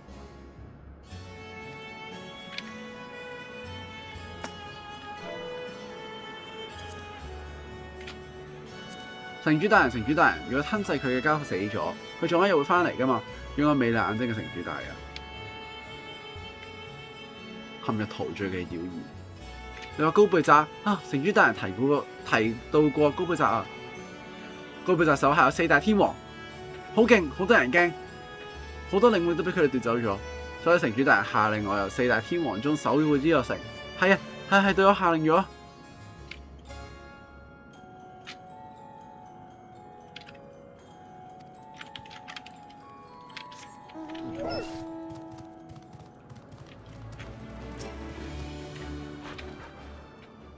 哼，又嚟啦，又嚟啦！睇到好可口嘅家伙，我明我會忍住嘅。哦，呢個係塊面，呢個嚇高貝澤，我冇聽過大略之一二，我會見過大略之一二。有吞噬嘅伙伴家伙知道呢一件事，我都知道。我知道嘅嘢我都知道。高貝澤嘅手下，佢手下都有手下，所以見唔到高貝澤。好廢啊！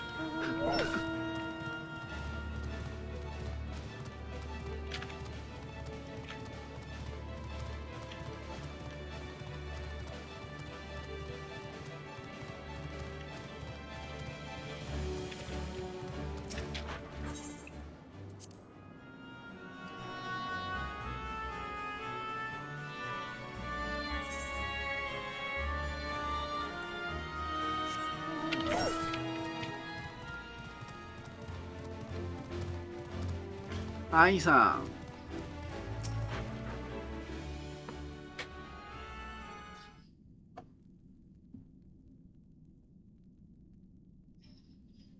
，Uni 你翻嚟啦？由於嗰度打聽啲咩啊？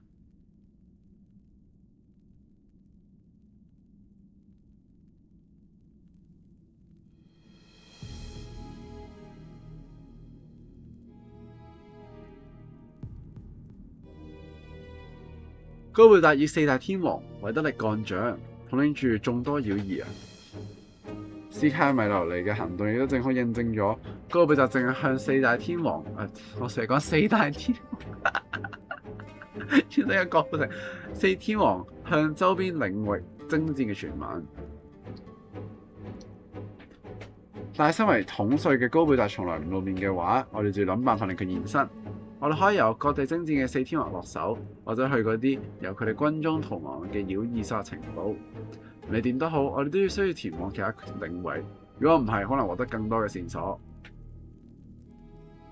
你會唔會跟我哋去啊？零，我想拜託你一件事，我無論如何都要揾到艾朱達亞，無論希望幾咁渺茫，我都唔可以放棄。我見到高貝澤，我想繼續借用你嘅知識同埋力量，你可唔可以同我哋繼續同行啊？你呢件家事都算唔上，唔通咁快就唔記得咗呢個世界規矩啦咩？想俾我同你一齊行動嘅話，就攞啲誠意出嚟。就算有個憑你嘅故事，或者真情就答應幫忙嘅妖異，嗰個都係另有所圖嘅騙子。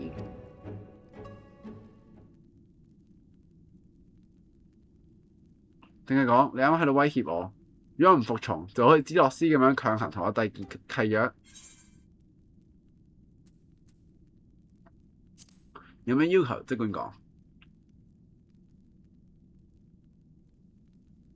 我冇咩要求，原本我就冇咩目標同埋心願，所以呢座城嘅家伙來襲嗰陣，我放棄咗無謂嘅抵抗，甘願身陷令誤啊！我估係啦，因為喺呢個已經終結嘅世界，再點樣都係徒勞。所以你都冇拒絕我哋嘅理由啦。只要你攞到滿意嘅回報，就願意同我哋一齊行動。一開始我就係咁樣講，就咁啦，知道。你同我哋一齊行動，我哋會根據你做出嘅貢獻，再次提供俾你元太。有呢句就夠啦，其他嘅都係空話。咁就傾好啦，我哋跟住落嚟應該去邊啊？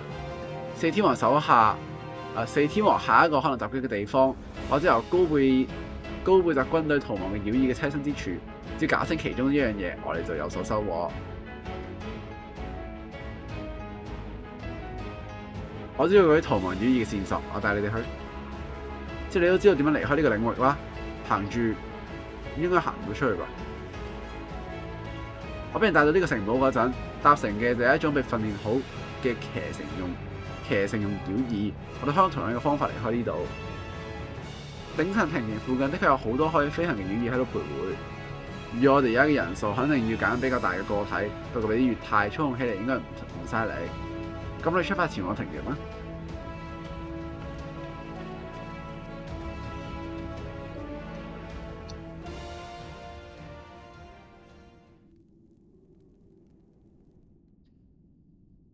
不得了啊！一定要向高貝澤大人報告。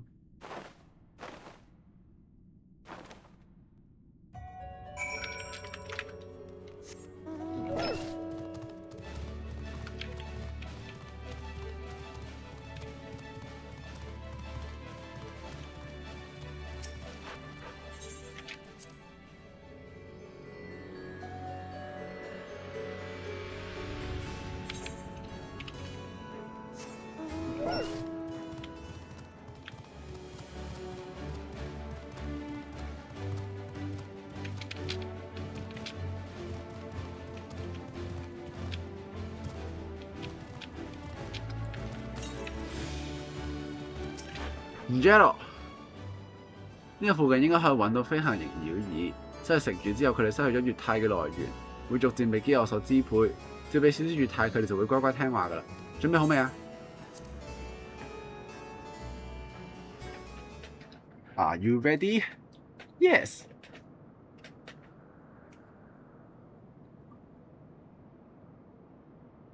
いたぞ。あれだ。揾到啦，喺嗰度。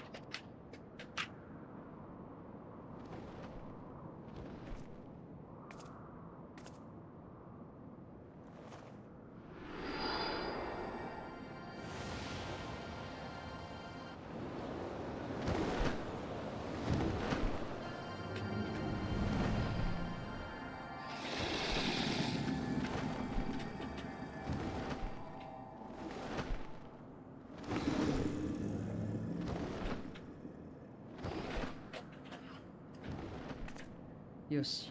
好，私に従佢話會服從於我，上去啦。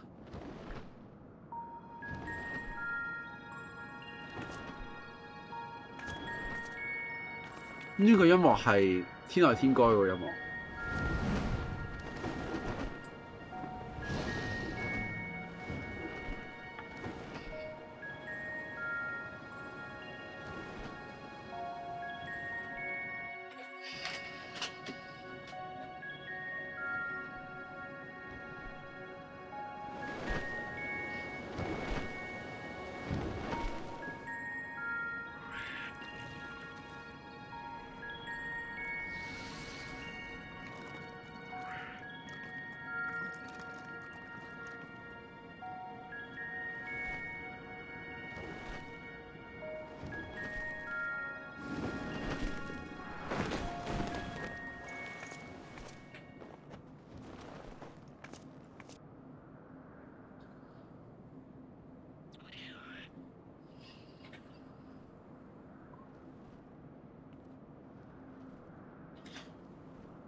ここは一体呢度係咩地方啊？私が作った領域。係我嘅領域。もともとは呢度本來就係我為自己建造嘅住所。結果逐漸有一啲妖異聚集咗過嚟，佢哋無法與強大嘅妖異搞好關係，還被所在嘅，仲俾所在嘅群體排擠，冇容身之地。即係話喺呢個生活嘅都係被遺棄嘅妖異。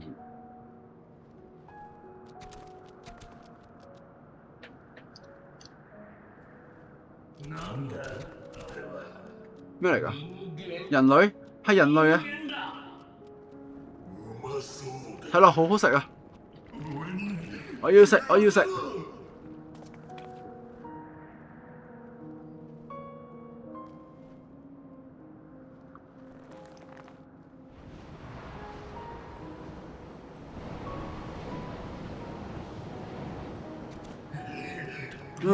唔好。原來係嗰條友嘅獵物。呢鋪食唔成啦，我唔想俾人食咗，咁仲唔走？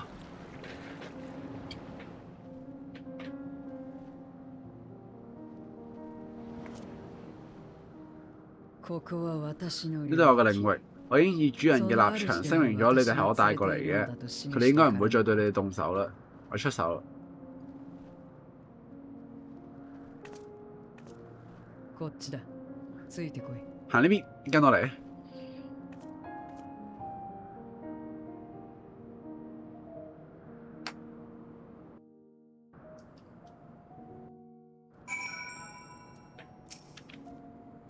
呢個就係我嘅住所，其他間房唔敢靠近嘅，你哋可以稍微放鬆少少。雖然領域裏面嘅間房都要識啲規矩，但係如果有美味嘅月太成日喺眼前飛嚟飛去，間唔好會忍唔住撲上嚟。對於妖異而言，吞噬月太係活着嘅唯一意義。就算明白呢一種行為會招致自身毀滅，都係難以抗拒本能。當然，如果出現咗呢種情況，我會親手做個了結。因為呢個係我呢度唯一嘅規矩。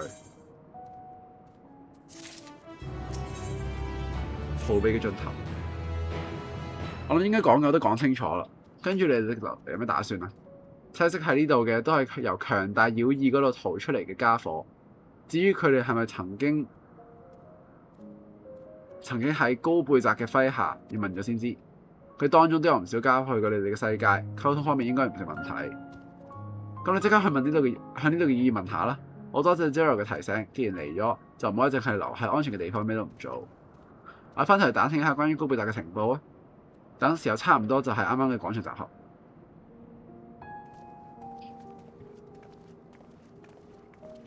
你都要去跟住收集情報啊嘛，咁我跟住你好啦。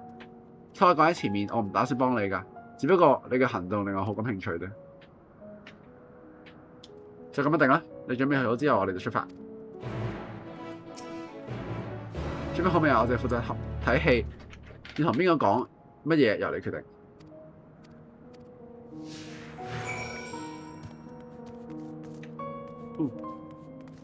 睇下 Zero 有咩同我講先。所以將呢個稱為住所，但係唔會為咗瞓覺專門翻嚟。硬要講嘅話，呢度可以用嚟冥想嘅地方。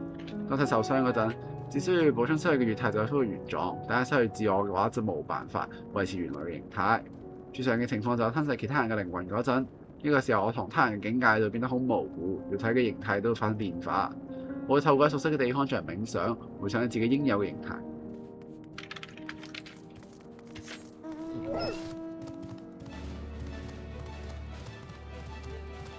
又係呢隻嘅。你點解同佢一齊行動嘅？你唔係獵物，係手下。你應該知道我唔收手下嘅。比起呢個，你答呢條友嘅問題先。高貝澤，我唔知道，有冇聽講過。我就知道斯卡克帶住大家去咗嗰邊嘅世界。我因為驚走咗，自嗰日之後佢哋就冇再翻嚟啦。後來我嚟到呢度，但我唔相信邊個有來往，亦都對此冇興趣，所以我哋知道嘅只有斯卡克。我亦都有傳聞聽過，斯卡克曾經係一個擁有巨大領域嘅妖異，只不過嗰條友好耐之前就離開咗虛無界，應該同高貝澤最近嘅動向冇關係。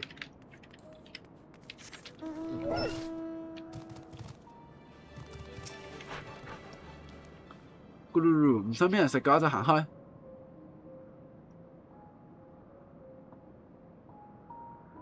高貝澤好似喺邊個聽講過，咕嚕嚕。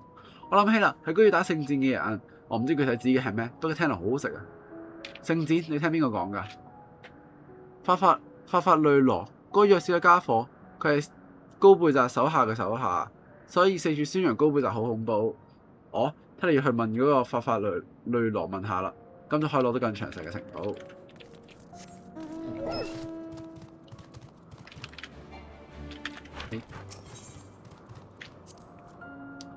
呢度就係領域嘅中心。其實平時會再冷清少少，睇你哋嘅到嚟引起咗佢哋嘅興趣。呢啲石像我冇印象啦，我咁肯定呢個唔係我想要創造出嚟嘅，所以都唔好再問啦。你都冇必要多諗，我亦都唔想再傾呢個啦。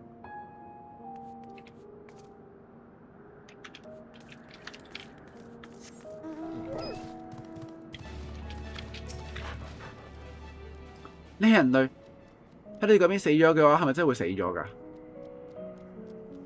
原來係真嘅，咁點解你會嚟到呢邊嘅？高貝爾，我聽講佢喺度募集強大嘅手下，咁我可以增強軍隊嘅實力。不過最近唔做招募啦，因為目前都喺度吞噬月太。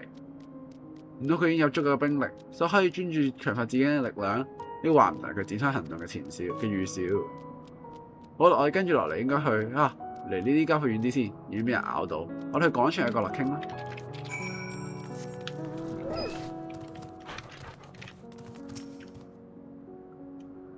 即使係我呢個位於邊境嘅領域，只要肯下功夫，都可以揾到有關高貝澤嘅傳聞啊。雖然唔知道嗰條友具體策劃住啲乜嘢，不過睇個樣有相當多嘅妖異都可以關注佢嘅動向。講翻轉頭，冇諗到嗰個法法雷羅喺高貝爾嘅軍隊裏邊做過留過低過做過嘢。既然係高貝爾手下嘅手下，即係佢曾經聽命於四天王。我同你簡單講下呢條友先。佢呢個領域毫無疑問最弱嘅妖異，因為成日都驚俾其他妖異食咗，所以好少露面。只有叫西里亞多嘅妖異可以見到佢。西里亞多都係個膽小鬼，哪怕遇到一丁點嘅危險，都會四圍走。但可能因為過於害怕，所以佢都唔敢喺一個藏身之處久留。講白咗就係兩個膽小鬼行埋咗一齊，聽講係餓到不得之了嘅時候，佢哋就會互相吸食對方嘅月態。算啦，我仲喺度解釋都冇用，橫掂你都會去直接問佢㗎啦，係咪啊？既然係咁，我都喺你身邊好啦。以嗰條友嘅性格，話唔定見到陌生嘅面孔靠近，都會嚇到逃之夭夭。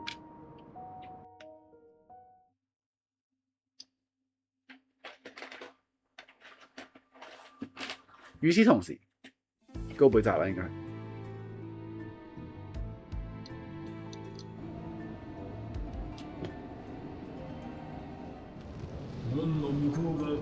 由門嘅另一側過嚟嘅客人，唔單止佔領咗羅特亞城，甚至擊敗咗試圖接觸佢哋嘅斯卡米流里。佢係土啊嘛，真係難以置信。所以土個碌應該冇咗。唔單止係咁，嗰班人嘅同伴裏面有一個我哋世界嘅家伙，將斯卡米流里大人嘅靈魂變成嘅一粒結晶。結晶唔通係益晶石？咕嘎嘎嘎！即係一個令人懷念嘅詞啊！簡直一派胡言。若有嗰種力量嘅家伙，都同我哋一樣被黑暗吞噬咗，無一例外。但係斯卡米流里嘅反應確實係消失咗。佢仲得嘅話，應該一早就復活咗啦。佢力量雖然不及你哋，但係再生能力係出類拔萃嘅。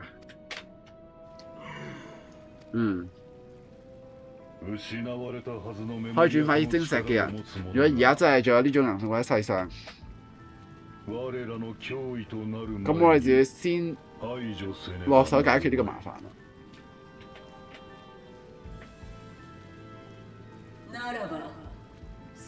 先交俾我啦，高貝澤大人。我封知巴爾巴里希亞會將妨礙你前進嘅人通通消滅。你的確係士兵進攻嘅最佳之選。如果成功擊敗咗佢哋，作為回報，我希望你可以俾啲獎勵我。你想要啲咩獎勵？將嗰條龍剩低嘅月態全部俾我。方師，你邊有資格提出呢一種條件？不巧，我嘅頭髮就好似風一樣自由，有冇明確嘅承諾？我唔知佢哋會飄向邊度㗎。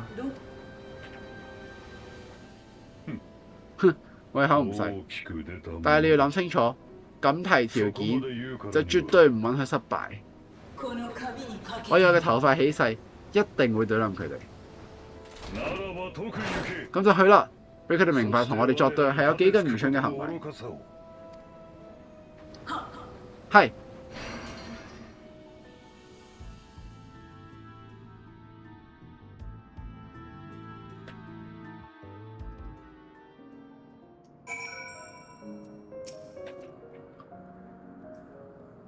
花花女女藏身呢個清楚，就喺領域嘅角落，其他家伙一般唔會靠近。再向左行就係啦。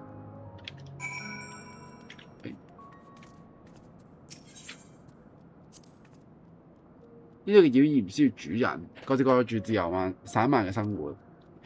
唯一可以強制佢哋行動嘅因素只有飢餓。喺需要越泰嗰陣，佢哋會主動去尋求獵物。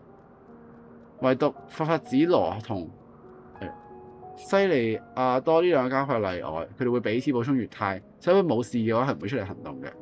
不過好長，西利亞多會因為極度恐慌四處躲藏，法法雷雷應該係固定藏身處。跟落嚟啊！我 pause 一 pause 先，行過呢個先。好，各位觀眾，我哋今日應該會喺呢度有個比較突然嘅暫停先，因為時間關係，我哋喺呢度停一停先。